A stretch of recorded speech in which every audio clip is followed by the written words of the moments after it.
Drivers, start your engines!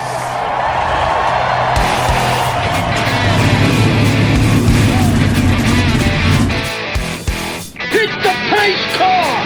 What for? Because you hit every other damn thing out there, I want you to be perfect! When I'm driving, I got a guy on the radio who talks to me. You see him, but he talks to me. Well, I wanna be a race car driver. Pretty girls eating from my hand, yeah. Wanna live a life of fun and danger. No sweating working for the man, alright. Well, I wanna be a firefighter. Cool-headed when the heat is on, yeah. Save my baby from the burning building. Take her home and put the sprinklers on, alright. No, he didn't slam you, he didn't bump you, he didn't nudge you, he rubbed you. And rubbing, son, is racing. Hey race fans, welcome to the Hoobazoo Radio Network and welcome to Drafting the Circuits. My name is Frank Santoroski. I'll be your host for the next hour as we talk about not racing, not current racing anyway, but we've got a lot of interesting things to chit-chat and talk about. Joining me in the studio tonight, I've got Seth, Eggert, Richard Youden, and Christopher DeHarde. Fellas, how we doing tonight? Doing well. Thank you. So far, so good. So far, so good. So, as we know, everything is canceled. NASCAR's looking at maybe early May start in Martinsville. Indianapolis is still holding on to the 500. Formula One is canceled all the way through Monaco, I believe. Is that correct, Richard? Around about then, yeah, we're not 100% certain. All the flyaway races are cancelled anyway. Certainly, yeah. So there's not a whole lot of new news to talk about other than stuff being canceled, and we'll talk a little bit about e-racing a little later in the show with Seth there because I mean that is something that is a little entertaining to watch, and although they're not real race cars, we've got real race car drivers participating in that. But I thought we'd just have like just a nice lighthearted show, just share some old racing memories, and maybe try to stump one another with trivia questions, just for fun. Since we're all quarantined or self-quarantined, and there's no place to go anyway, so bear with us. We'll try to make this a fun and entertaining show. But let's share old racing memories, okay? Now, Richard, I want to start with you because, of course, yeah. Well, I mean, being that you're from the other side of the pond there, might just be fun to learn about your early racing influences. When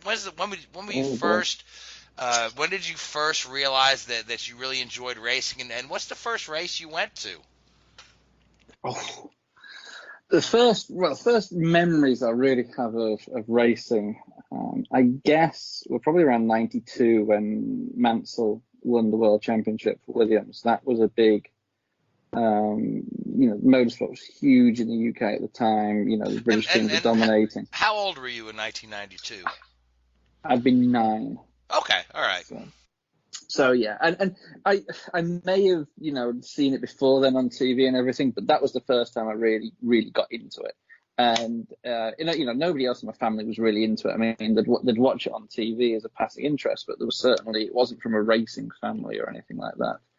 And that was the first one that really struck me. I remember this one. So it had been 93 when the night. I remember jumping around here. So I remember in 1992 doing a drawing of Nigel Mansell's car. I remember doing that. And then in 93, I remember in the newspaper in the UK, they had a pull-out on the IndyCar season now that Mansell had gone over to drive IndyCar. And because Damon Hill had stepped in at Williams to replace him, and I was a big Damon Hill fan. And I remember him winning his first race at Hungary in 93. I think it was Hungary. Because he won 3 in a row. I think he won Hungary, Spa, and Monza, or something along those lines. He should have won in Hockenheim, but something happened, I think. And then, he won Hungary. And I was actually on holiday with my parents, and I had my lunch or whatever it was on my lap. And when he won, I threw it everywhere. And my mum was really, really pleased with me at that point. And then, of course, another sort of event that sticks in the mind was '94, that terrible weekend at San Marino. As an 11-year-old kid who was really getting into the sport, to sort of see that happen was, and to a certain extent, it was probably my first real sort of exposure to somebody dying, that I can think of. And it was pretty horrific, really, for a young kid to see that and to go through that. It left quite an impact on me. And then at 96, of course, when Hill won the World Championship. The end of 94, when Hill and Schumacher went together at Adelaide. I remember staying up to like 2 o'clock in the morning, watching it on a little TV in my bedroom. And then, of course, 2 years later, when Hill actually won the World Championship in Suzuka, watching that. So those are my sort of real first early memories of the sport. And I was always interested, in engineering. My father was an engineer, and those sort of two things, I guess, blended together, for want of a better word. And then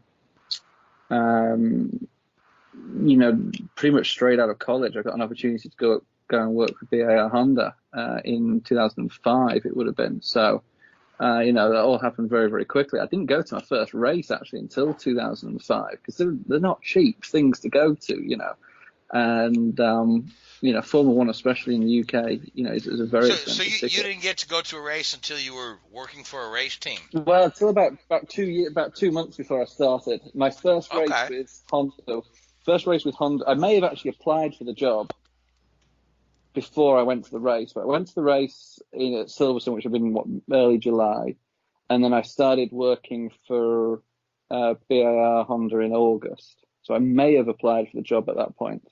And my first race with BAR was the Hungarian Grand Prix. So those are my sort of probably earliest memories of it, really. Yeah. So let me ask you this: so you were able to work in the sport, which is pretty incredible. As directly with the teams and whatnot. So did you ever get a chance to kind of run into some of your early heroes, say Damon Hill or Nigel Mansell, and just have a conversation with them? Because I know it's a little because you're not a fan, you're a participant. Yeah. But, we know those guys are often at the track, so I'd just be kind of interested to kind of hear about that. Well, my actual first race I ever went to of any sort outside of Formula One was actually I can't remember what they called it now, like the London Grand Prix, the Champ Car race or whatever it was they used to have at Brands Hatch on the Indy circuit there. And I think the one I went to was, I'm going to say it was like Bourdais' first win. So it was probably about 2003-ish. I know whoever won that race, it was their first win in IndyCar, and then they ended up becoming very successful. I remember Paul Tracy's engine expiring. And actually, I met Damon Hill there. He was giving the trophies out. So I'd met Damon a little bit before, and then you'd see him around Williams. Of course, he had a strong connection with those. I don't think I ever saw Mansell, but it was a surreal place because, you'd always see these sort of celebrities coming in and out, and, same at BAR as well. There's these people that you'd see on TV, and they do interviews with the drivers and stuff like that. And, we had, when I was there, I had Jensen and Takuma the first year I was there, and then it was Jensen and Ruth. So you'd get to meet these guys and spend a bit of time with them and talk to them. And I'm sure you realise that they're just normal people. It's just they've got a talent that far outweighs any talent I've got. But it's they're pretty impressive people, but they're just very, very down to earth as well. So now, Christopher DeHarde, you have any thoughts on who possibly won this race at Rockingham there that Richard was at? No, it's Brands Hatch. Brands Hatch. I think it probably was Bourdais. Yeah. Or the London I Champ remember Car it's Trophy. his first win. Yeah, it was his first win. I remember that much. I remember Tora Takagi was driving as well, the ex-F1 guy, and he smashed into the tyre barriers at the first hairpin at Brands Hatch, much to his amusement. All right, so yeah, as I'm looking this up, yep, winner Sebastian Bourdais, Bruno Shapiro second, Mario Dominguez on the podium with third. Yeah, so I can't remember what I did at work yesterday, but I can remember that. And I don't know if you have them over here, like little Sky Electric slot cars. Yeah. I don't know if the Sky Electric is a brand over here, but they had a booth at the Brands Hatch race, and I won the fastest lap of the day and got this little car. I've still got it somewhere. Claim to fame. Claim to fame. You won the slot car race. Yeah, nice. Exactly. And as it turns out, your career in Formula One was more successful than Bourdais, so maybe that slot car race had. Yeah. Oh man, so DeHarde, let's talk about you. I mean, I know, I know, I've met your folks. Your folks are real nice folks, and I do know that they are huge race fans. Your dad's a big Indy 500 guy. I met him just in the hotel parking lot at the Indy 500. We were talking. You know, and I had mentioned about being a member of the media, and he's like, "Oh, you know my son Chris?" I'm like, "Yeah." So it was just kind of wild, but so I know you for a young guy your age, you are more steeped in IndyCar racing history than most people your age. So you've not only have a love of what you've seen, but you've gone back and researched and watched a lot of old stuff. So tell me a little bit about your your early influences and exposure to racing, and maybe the first race you went to or the first driver you ran into. What what kind of really just pushed you to make this a career? The first 500 I went to was 1996. I knew that Alonso Jr. wasn't going to be running there. I knew a little bit about the split, but I didn't know everything about it. So in 1996, you were how old? 7. I was Nice. 7 years old when I went to my first 500, and hopefully if this virus situation stops, this year I'll be my 25th in a row. Yeah, that makes me feel a little old. But yeah, that was my first 500. I ran into Stan Fox at the memorabilia show. He signed a shirt for me. I still have the shirt. It's locked away somewhere, but no, my dad had gone to the race since 1960. He's only missed like 4 since then. He was probably my biggest influences as well. My mom started going to the race with my dad and my grandfather before my grandfather couldn't go after 1991. And then, he got everybody basically into, following this thing because it's really fun to go to. And then when we, moving ahead, starting to do the writing thing, I started writing in 2014, and I've covered the 500 since then. And living in Indianapolis since 2017, it's where it's come pretty good so far. All right. So, but my question for you is, how did you, or when did you start just trying to research the history of the sport? Because I'm really good with facts and figures with IndyCar stuff, but sometimes you can stump me with races that happened before you were born. Well, so I mean, how did you develop that deep of a love with the history of the sport? It was just fun to watch, really, and I really enjoyed watching it on TV. So I watched like all the old Indy 500 tapes, all the old like Indy 500 promotional tapes that ABC and the Speedway made.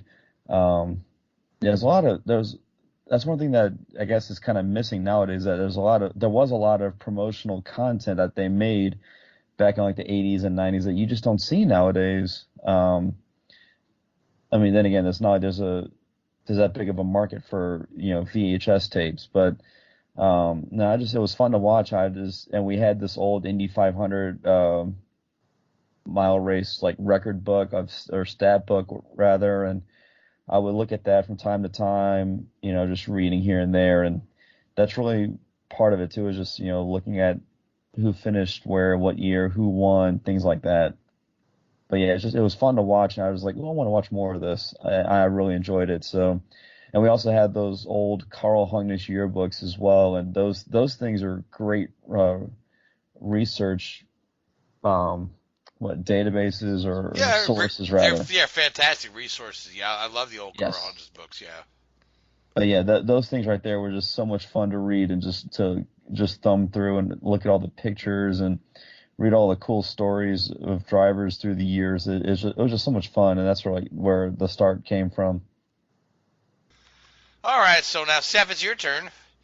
You're our big NASCAR guy here. So, what kind of introduced you to racing? Well, I have to go back and credit my grandparents for getting my mom into racing, who got dad and then my sister and myself into racing.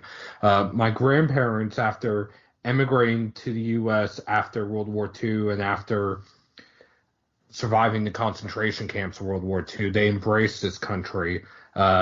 They taught themselves how to read English. They went to every single sport in the New England area, including motorsports, which they actually found to be more accessible than baseball, football, soccer, because with my grandfather confined to a wheelchair, they would just wheel him into the infield and he could watch the race instead of having to deal with the crowd and everything. They got my mom into racing, like I said, who got dad and the rest of the family. My first race was actually in 1995, the Meridian Advantage 200 at Nazareth Speedway, which was won by Tim Fedewa. A little bit of irony and coincidence here. One of my friends, Jacob Seelman from Speed Sport News, his grandparents owned that race team. So just a little bit of eerie coincidence that the two of us knew each other, even though we had no idea about it back then. I was about 4 years old at the time. The first driver I remember meeting was actually a family friend. Granted, I didn't know him that well at the time. I didn't know who he was that well at the time because I was just a kid. But Mike Stefanik, he and Mom grew up together. I was introduced to Truexes. We used to go to Wall Stadium all the time. Flemington, when that was open, we would sit with the Blewitts, the Truexes, Stefanik, Christopher, the who's who, essentially, of Northeastern racers. And my sister went to NASCAR Tech. She got into the industry a little bit. She worked for Rusty Wallace, for Tiger Tom Pistone, I think most recently Carlos Contreras. And I always knew I wanted to do something in racing. So early on, like any other kid, I wanted to be a racer. And slowly I knew that wasn't going to be a possibility. So I looked at being an engineer. Then I looked at being a historian. And about 10 years ago now, I got iRacing, funny enough, and I found success on the IndyCar side of iRacing, even though I'm the NASCAR guy. My teammates were going from high school to college. I think one was going to Rutgers and one was going to another college, I forget what, but they weren't going to have time to write for iRacing News. So they recommended me to take over for them. And that's how this all started for me. I started writing for iRacing News in 2011, covering the IndyCar series on iRacing. That eventually led me to Popular Speed, then Motorsports Tribune, and now Kicking the Tires. So let me ask you this real quick. You had talked about your grandparents going to races and then wheeling your grandfather in a wheelchair. Yes. Well, what type of racing were they? Were these like local short track sprint they were races, or were they like? They were local short tracks for the most part. Modified racing, and I would say what's essentially now the Busch North or the ACT Tour. Or I should say the ARCA East Tour or ACT Tour now. But the point of the matter is they would wheel him into the infield. He had polio as a result of being in the concentration camps, but that's another story for another time. But yes, it's supposed to be a happy show. Yes. Well, the thing is, he embraced this country and this sport. And if it wasn't for him embracing this sport, that long line, I wouldn't be doing this today. So he would get wheeled in and he would hang out with Jeffrey Bodine, Todd, when after Mom came around, She hung out with Todd Bodine, Brett Bodine. So it's just a who's who of Northeastern modified and short track racers that, to a certain point, I grew up watching and sometimes hanging out with the family, and I didn't even know them, to be honest. I had no understanding of who they were until 10, 15 years later.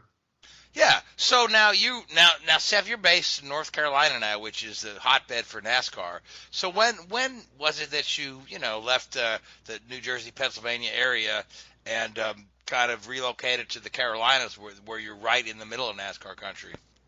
Well, in 2001, my sister moved down to go to NASCAR Tech right after it opened. She graduated. I want to say she was one of the first 8 females to graduate from the college. And that was in 2004. After working for Rusty Wallace for, I think, 2 or 3 years, that's when the rest of us moved down. So I would say June, July 2006 was when we moved down. And at that time, I was going to be starting high school. So at Lake Norman High School in Mooresville, North Carolina, I actually was a classmate of a couple of either children of NASCAR drivers, crew chiefs, or even some drivers who, granted, they may not drive now, say Paulie Haraka, Mark Davis. I know I was a classmate of Jeffrey Fuller, who is the son of modified racer Jeff Fuller.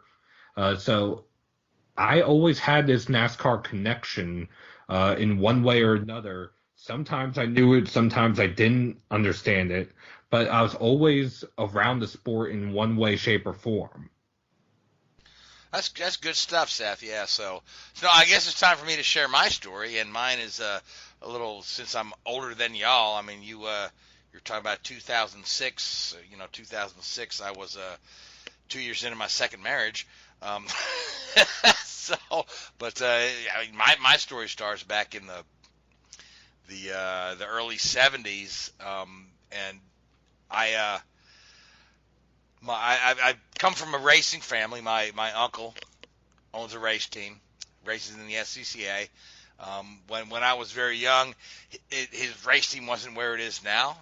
He was doing a lot of kind of solo 2 stuff, autocross. He was also doing a lot of radio controlled racing, right? The RC cars were property, then there was a circuit. But he would just take me along to the racetrack all the time. And so for context here, we lived in New Jersey. My mother's family, with the racing uncles in Pennsylvania, about 1 hour and 10 minutes apart. So we would go to Pennsylvania all the time. Freeland, Hazleton areas where they lived, and there's a thriving racing community there of folks that raced on a local basis. The northeastern Pennsylvania region of the SCCA has always been one of the strongest regions of the SCCA, but then there was also a big kind of modified scene up there as well. So I spent a lot of times hanging out with my uncle in garages while he was working on cars, or at other people's garages while he was picking up auto parts. And the first race car driver I ever met was Al LaQuasto, who was from Easton, Pennsylvania. And it was just on a trip that my uncle took me over to Al's place in Easton, pick up some engine parts that were either, he was either buying or trading, whatever. Not sure what they were doing. I was 9 or 10. But I'm like, here's a guy who's actually raced in the Indy 500, right? And at that time, oddly enough, the Indy 500 was not really big for me, right? I had kind of grown up watching road course racing, sports cars, the old, the IMSA, I think it was called Camel GT at the time, and Formula One were the big things for me. The Can-Am series was huge for me. We loved that stuff. The first race I ever went to was an IMSA race at Lime Rock Park up in Connecticut, and that was the Monday day after the Indy 500 race, and so the first I remember vaguely watching the Indy 500 for the first time on television, and it was in '79 when Mears won and I just remember vaguely not understanding the driving around in circles. But it was later that same year that my uncle took me up to Watkins Glen, and the Indy cars, which was the first season of the kart series, was running at Watkins Glen. Now, we had been up to the Formula One race the year before, and my uncle got the paddock passes. We were able to go through. I was able to talk to some mechanics. A guy from the Williams team gave me a spark plug that I still have. A guy from the Parmalat Brabham team gave me a T-shirt that he had used to polish the tires or whatnot. But I still have that greasy T-shirt too. But we never met a single driver. We go up to this IndyCar race, or kart at the time, and go to the same paddock there, the little garages there at Watkins Glen they had at the time. And I met Rick Mears. I met Bobby Unser. I met Al Unser. I met Johnny Rutherford. I met all these guys that were going to be racing. I met Bob Tullius, who was running, because they had the sports car race there as well. And I was just kind of blown away by the fact that Formula One, although I really love Formula One, that just the access to the drivers in this American form of racing was fantastic. So I started following the kart series, and from there, kart just got better and better.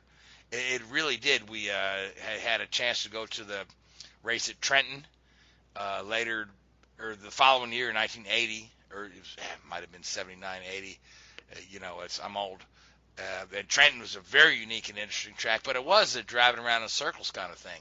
Although the circle at Trenton looks like a kidney bean, so there's a right turn in the middle of the straightaway.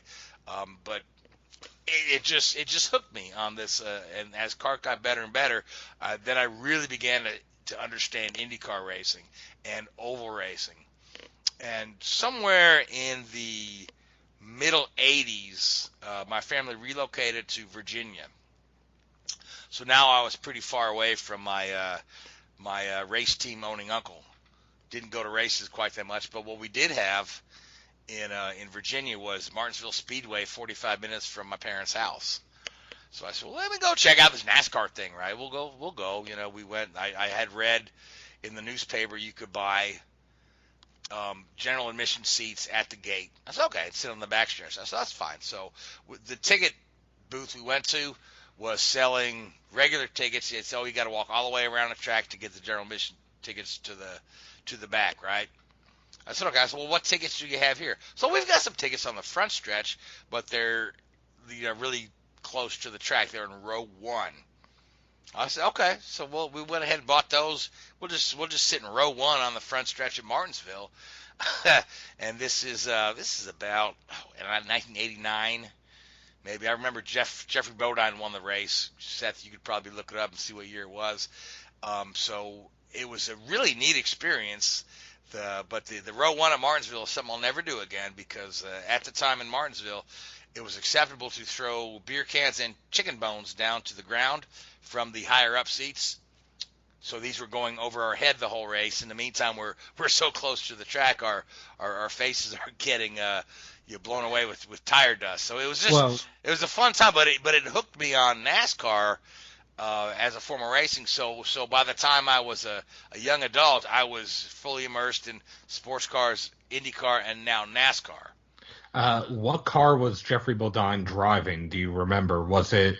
I want to say it was a motorcraft car. Then that maybe. Was 1992. No, it wasn't that late. So but he won a couple there. Well, the motorcraft car was a red car owned by Bud Moore. Jeffrey Bodine also drove the red number 11 Budweiser car in 1990, and he won at Martinsville that year. Could have been. I remember the first 2 races I went to Martinsville. Jeffrey Bodine won them both. Well, he won Martinsville a grand total of 3 times in the Cup Series, 1984, 1990, and 1992. I must have skipped 91, because I think I went in 90 and then didn't go 91, went back in 92. So, but then from then on, then I went to I would go to Martinsville regularly, and I want to say I won. I saw Ernie Irvin win one there. I saw Dale Earnhardt win one there. I saw Rusty Wallace win 3 or 4. So, but Martinsville was always a good time. Always a good time. But then later, that's when I moved back up north. Sometime around there, I moved to Wisconsin for a while, and then I moved back to Pennsylvania. But that's about the time I started writing. I had always been interested in the history of the sport, always, cataloging facts. But I started writing, and it was in the very late '90s. I started my own website. I actually started to build websites for drivers because this whole website thing was a new thing, and I would reach out to these kind of guys in the lower series that are maybe getting ready to make the jump to IndyCar. And I remembered I had designed a website for Townsend Bell, and which he still hasn't paid me for yet, but it was a nice looking website. So I did that, but then I started to just put myself out there, and one time I said I just went ahead and got a hold of Penske Racing because I was living in Pennsylvania at the time. They were in Reading. I'm like, well, could I come out and interview Tim Cindric and have a tour of the shop? And they granted that. So that my first person I ever interviewed as a journalist was Tim Cindric, and he was so nice and so accommodating. It was 2001 because they had just picked up the IRL cars and they were going to enter the Indy 500. So he was able to. They had the 2 cars there, the IRL car and the kart car there side by side, and he was able to kind of show me all of the ins and outs of the differences between the cars. It was really neat, and it got me really interested in just write about this for a living. And I followed the full series and wrote about the full series for a while. And then I dropped out for a while, work related, and then it was I guess it was 2013 or so when Candace Smith, who started this Drafting the Circuits, asked me if I'd join her on her podcast. And I knew Candace from living in Virginia. We worked together, and we were both big race fans. Matter of fact, her husband Ryan and I would go to Martinsville all the time. That was my going to the race buddy. So from there I started applying for credentials and writing, and eventually Candace moved on, and this show dropped in my lap, and here we are today. So, Richard. Yeah. You have an idea for, in the UK we have a game show called Would I Lie to You? Yes. Yes. I don't know. So you're gonna make a statement about your motorsport background, and we have to tell you if you're lying. You have to work it out, yeah. Okay. All right. Well, go ahead. Tell me. You can ask questions. And it can, so it probably works a little bit better on TV, but we're going to give it a go anyway. I hope there's no trademark copyright against us. But anyway, so my first ever NASCAR race that I went to working for a team, I was personally responsible for half of the pit crews missing the truck race. And exactly how did that happen? So last minute on a Friday afternoon, it's the Atlanta race. Friday afternoon, I was asked to go down because I had a problem with one of the cars. And I was late for the flight. I just didn't have a chance to get down there. So we missed our departure slot by about an hour, maybe even a little bit longer. And then by the time we got to Atlanta, it was the rush hour and we had to land at Atlanta Airport. And by the time all the pit crews got down to the track, the truck race had already started. How many laps into the race was it? Oh, I kept a low profile, so I couldn't quite tell how many laps. I think you're lying. I'm with Chris. I think you're lying. Really? Yeah. I don't know, Richard. Yeah, how? It is true. So I'll elaborate a little bit more. So we had a problem with it. Was when the driver adjustable track bars first came in, and I've been working on that since I moved over, and that was my little project. And one of our cars had an issue with it, more user error than a technical error. But you got to get down. You got to get down. And I was told the flight left Charlotte Airport at 4:00. So I drove from Welcome in North Carolina to my apartment I was staying at in Winston, and I'm driving down 77 or whatever it is to get to the airport in Charlotte. And the travel coordinator calls me, and she's like, "Oh, where are you? Where are you?" I said, "Oh, I'm probably about 20, 25 minutes away." "Oh, the plane's about to leave." It's like, "Well, you said 4:00. "No, I said about 4:00. It actually leaves at 3:45. Great. Yeah, she should have told you about 3:00. Exactly. Well, I definitely wouldn't have got there if it was 3:00 because I didn't stop from the second they told me to go there. But anyway, so I'm going down there, and because it's all a charter flight, so you don't park in the main airport, thankfully. So, you park in a private parking lot, and then they golf cart you out to the plane. And I knew I was in trouble when there's only one parking space left in the lot, and there's the golf cart right next to that parking space waiting for me. So I get my stuff, throw it in the hold. You just literally put this stuff in the hold of the plane. And I walk on this plane, and it was like a 737, so 120, 130 people. And it was one that we shared with a couple of other teams, and it's got all the pit crews and all the media and all the PR people. And they are just all staring at me. Oh, no. Oh, no. And the sort of stewardess woman who's organized says, "Oh, yes, so here's your seat." And it's like the back row. The last row on the plane, so I have to walk past everybody. And I'm getting some stinking looks and people, oh God, no. And I sit in my seat and I'm hot and I'm sweating and I'm flustered because I've been running around, and I sink into my seat. You've got to be joking. And then, the tannoy comes on, and the captain goes, "Sorry, ladies and gentlemen, due to the late arrival of a certain passenger, we've missed our departure slot here at Charlotte Douglas International Airport. The next available slot is in about 45 minutes to an hour's time. We'll get you into Atlanta as soon as possible." And people standing up and staring at me. I'm like, "You have got to be joking." I would have just driven. I should have just kept going. I should have said, "No, let the plane take off. I'm going to drive."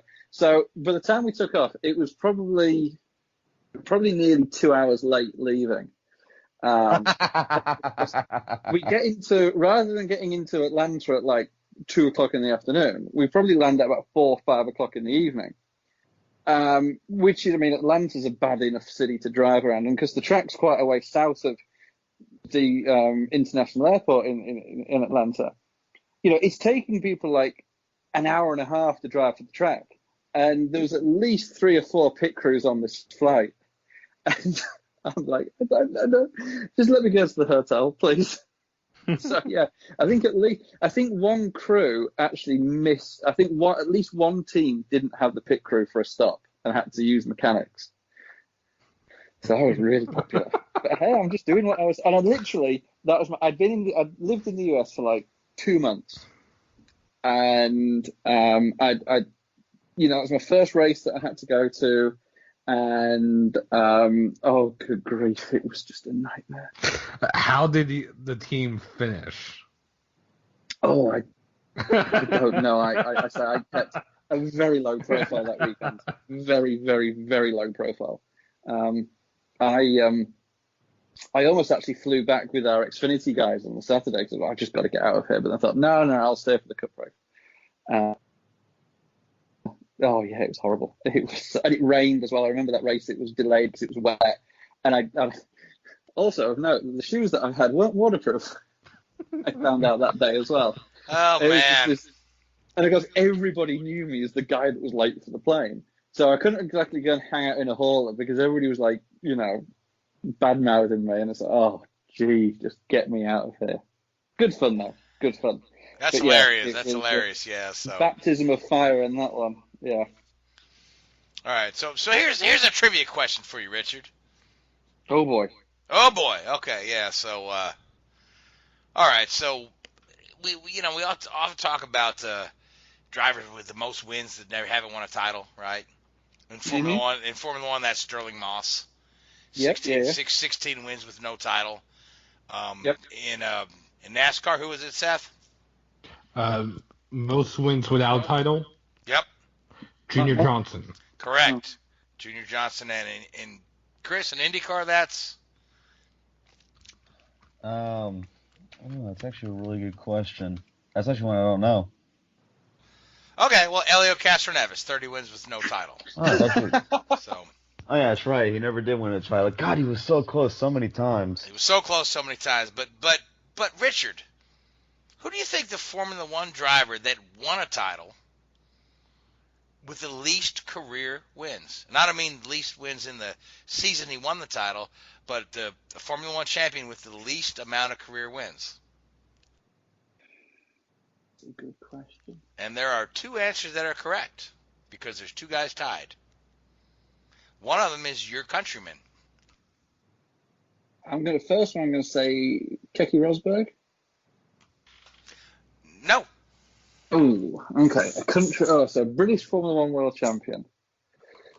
Let's sort of think. Who could that? Oh, good. James Hunt. Nope. Oh, jeez. Chris, you want to take a stab at it? Damon Hill? Nope. No, he won more than his father. I know that. I remember Damon Hill surpassing Graham Hill's record. Mike Hawthorne. Yes, Mike Hawthorne. Ooh. 3 career wins, yep. And you know who the other one was? Farina? Nope. Seth, he's your countryman.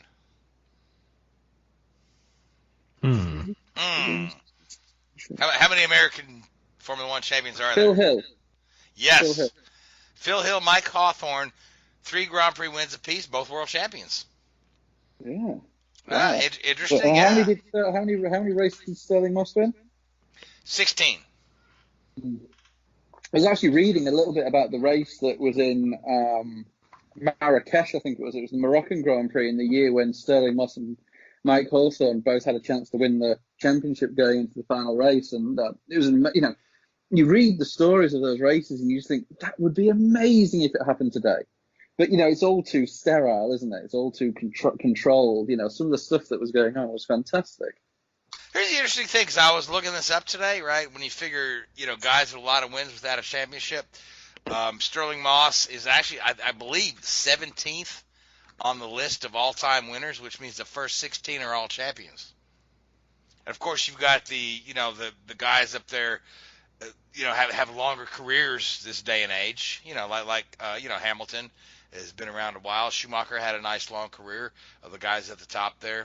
So, but you got to go all the way down to 17th on the list to come up with Sterling Moss. So all those other guys are champions. So now, Seth. Yes. Here's a trivia question for you. And this might be quite easy. We'll see.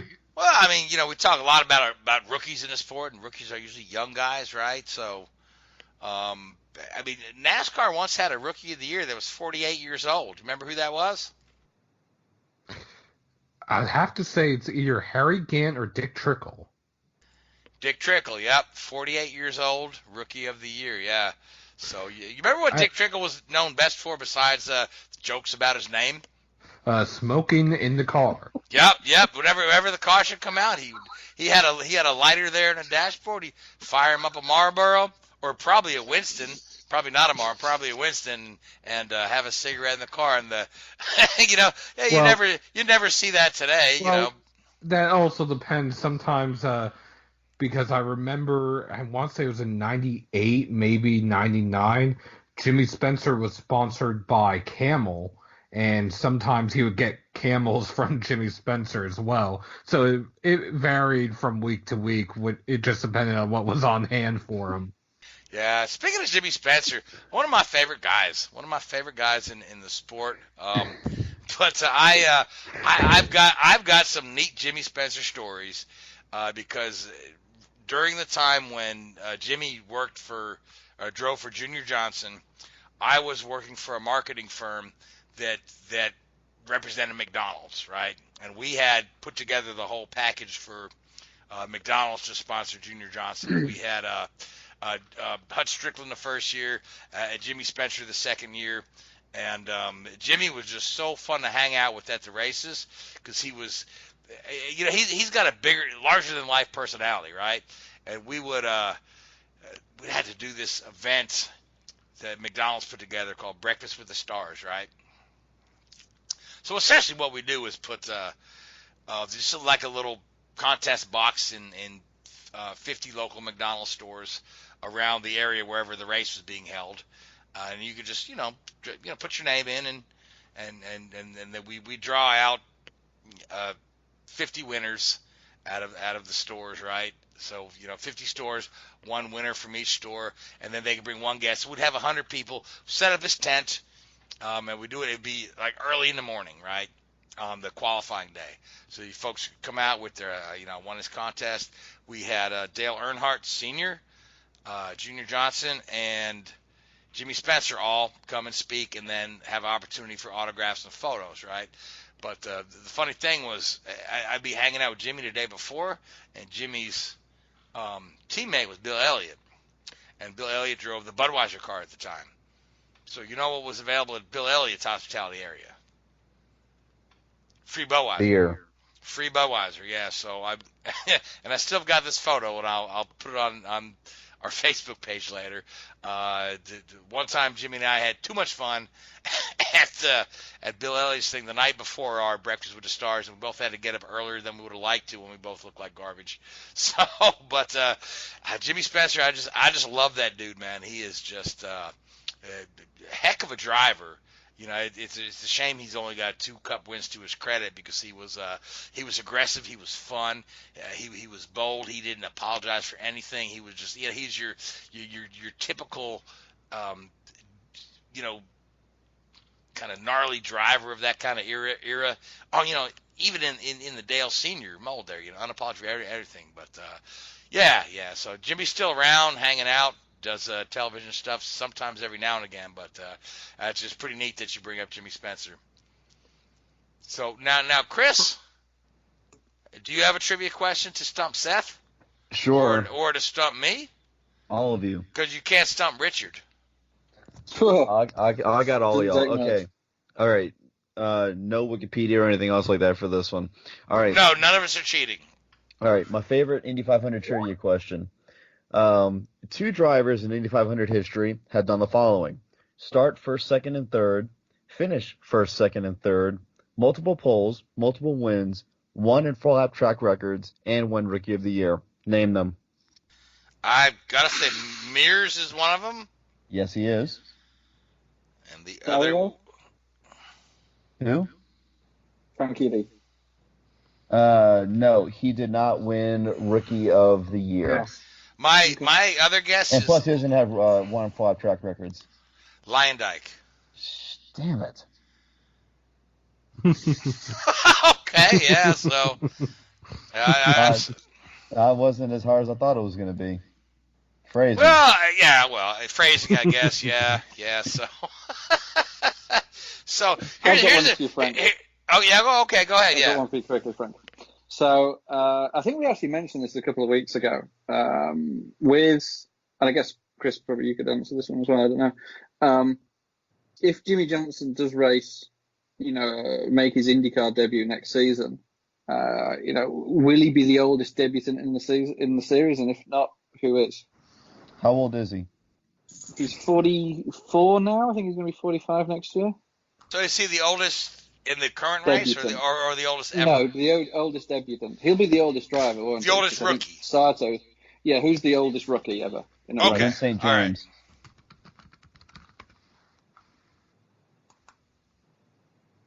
St. Richard. James, she was 45. So it's going to be close to that. Because Jimmy turns 45 later this year. Okay. So it might come down to the month. Days and weeks and months. Yeah. Okay, so is the answer Lynn St. James? Currently, I guess. Currently, I guess, yeah. So, Yeah. But okay, good enough. So, so here's a weird one. You know how nobody likes the number 13 in racing, right? Dan, especially at the Indy 500. It was actually outlawed from like 1923 to 2002. But who was the first guy to run the number 13 at the Indy 500?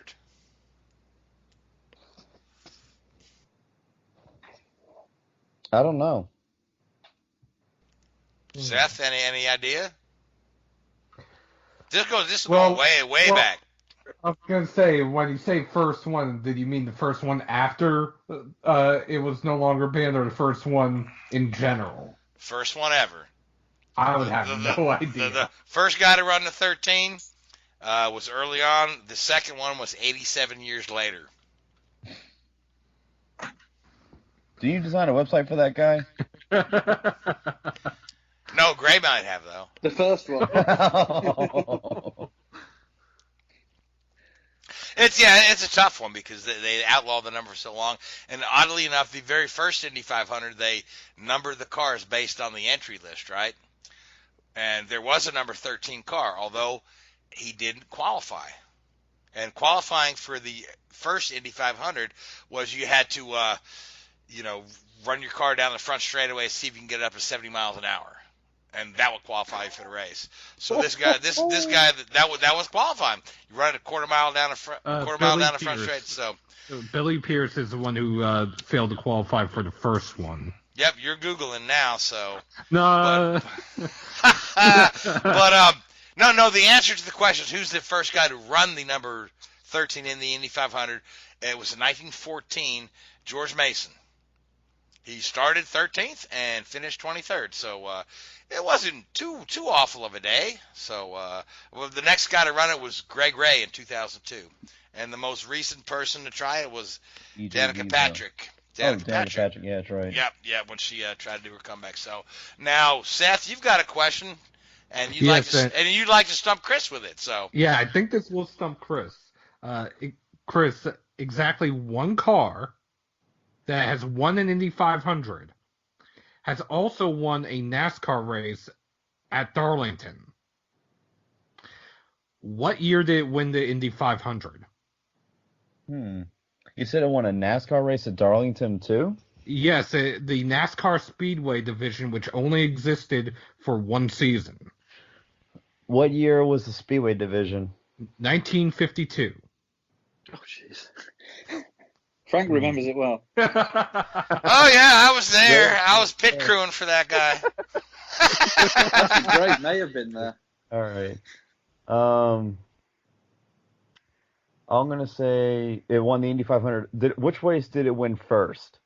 It won the Indy 500 first. Is it the Wynn's friction proofing machine from 1950? No, it is not. It's earlier than that. Okay, Blue Crown Special. What year was that? Well, there's three possible choices, 1947, 1948, or 1949. Before even that. Okay, the Thorne Engineering Special from 1946. Before World War II. You've got the Boyle Maserati? 1933. So this guy was running a 1933 vintage Indy car. Yes. In a NASCAR race in the 50s. Yes. That's the Cummins diesel that Bill Cummins won the race in. 1933 actually was Louis Meyer who won the race. Oh, Bill Cummins won in 34. Oh, God. But it was run as a Cadillac in NASCAR because that was the engine that they put in it. And I know it was restored back to the Indy 500 winning status in the museum at Indianapolis. Nice. That is the only car to win a NASCAR race and an IndyCar race. That's pretty cool. So here's a weird way out there question, right? So over the course of the history of NASCAR, right, they've used a lot of different cars, right? And now we've got the standardized car of tomorrow, but there were times when you could just bring a stock car, what it was. So there was one occasion where somebody entered a Volkswagen Beetle in a NASCAR race. What track was that at? 1951 New Jersey Airport. I just don't remember exactly what the name of the track was. What? I don't know. I've got different information on that New Jersey Airport. I've got a photo, Volkswagen Beetle running in a NASCAR race at Langhorne. Okay. We might have to look that one up after the show. So, Uh-oh. Richard, Well, Richard, you got one, or Seth, you got another, or Chris? The reason why I was saying the New Jersey airport, I was thinking that because that's the only race until Toyota won that a foreign manufacturer had won. So I didn't say he won the race. I said he entered the race. I've got one. All right, go ahead. Only one driver in Formula One history is credited with a DNQ, a DNF, and a DSQ in the same Formula One race. Who is it?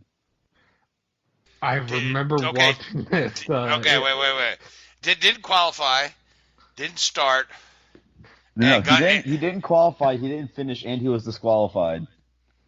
Okay, so they're not qualifying because it. Well, he obviously didn't start. If he didn't qualify, he didn't start. He got on but I'm the grid and guessing the officials didn't see him. He got on the grid and the officials didn't see him, and then when they realized he was on track, they disqualified him. I just don't know the name. I was actually what happened was he didn't qualify. He was the first reserve driver. Okay. He snuck onto the grid. The gearbox failed after 10 laps, and then he was disqualified. So it was a DNQ, a DNF, and a DSQ. Wow. What year was that? 1977. Oh. That's some crazy stuff, man. All right, so here's one for you. Wait, hang on. We haven't answered the question yet. Was it? I don't know. Yeah, who was it? Hans Heyer. Oh. Here's the best part. Matt Bishop Sounds like a tweeted comedy about line it 4 from days 1950. ago on Twitter, and none of y'all remember that. I remember it from a WTF1 video that they did on the strangest reasons drivers failed to finish a F1 race. Yeah, so this guy, actually Matt Bishop, who did PR he actually was a journalist for several years, and they did PR. Yeah, I know the name. Yeah. He tweeted that name out about 3 or 4 days ago, and I'm like, oh damn, that's a $32,000 question on Who Wants to Be a Millionaire. Well, it does sound like a character from a Naked Gun, doesn't it? It does, yeah. So Richard, here's one for you, or maybe for the other guys. So, what's the Formula One race with the record for fewest cars running at the finish? Oh, I'm going to say that was Monaco 96? Oh, you're good. You're good. You nailed that one. That's Monaco 95, so... Olivier Panis won. There was 3 cars classified at the end of the race? 3 cars running at the end of the race, yep. Yeah, Panis won, yeah. I tell you, I can't remember what I did at work yesterday, but I'll remember that all day long. Last win for Ligier in Formula One. Okay, Yeah. I have another trivia question. Richard Petty has 200 wins. However, the first win he would have gotten was protested by another driver. Lee Petty. And why was he protested? Scoring. Who was doing Richard's scoring? Linda Petty? Yes. Oh, fun. Wow. So who else got one? I'm struggling.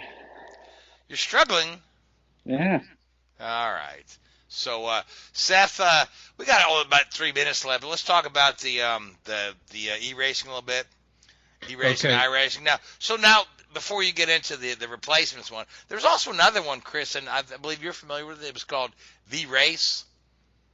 Yeah, that's a outlet. Yes, they had organized an e-race with several drivers, and I think that might have been the one that Max Verstappen and Lando Norris did. Where Lando, and I'm saying this only because Ryan Newman's okay. He did where Lando Norris did to Max Verstappen what Ryan Blaney did to Ryan Newman. That was actually a different one. Because the one that the race organized was on Forza using the F1 cars. But the one that Lando and Max were doing, and that was, I think, earlier today or yesterday, that was also, I think that was also promoted by the race, but I don't entirely know.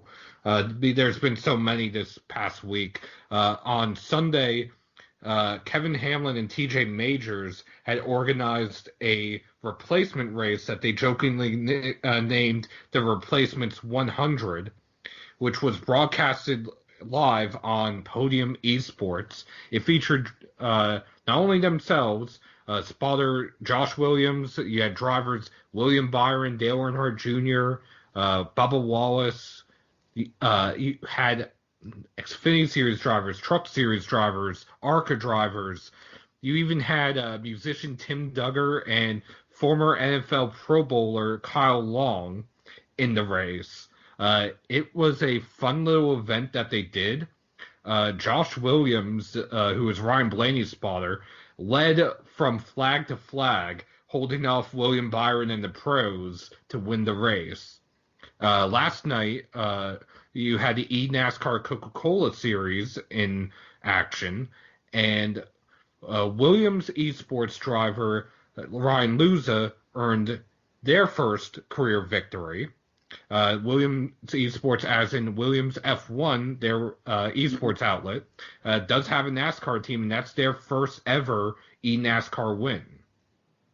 All right, well, good for them. But on a side note, we have actually used up the whole hour tonight just talking about fun stuff. So, guys, this was a fun show. I really appreciate y'all coming on. I really appreciate you folks that listened to us tonight. I wish we had updates on a race from last weekend to talk about. But, hey, you know, until it is, we'll continue to try to bring fun topics and stuff to the show. So I want to thank the Hoobazoo Radio Network. I want to thank Spreaker and iHeartRadio. And I want to thank you, Chris, Richard, and Seth. And, of course, above all, I want to thank you folks for listening to us. So till next week, good night. WHOOBAZOO, that's Hoobazoo.com. Enter website, enter website, enter website, enter website.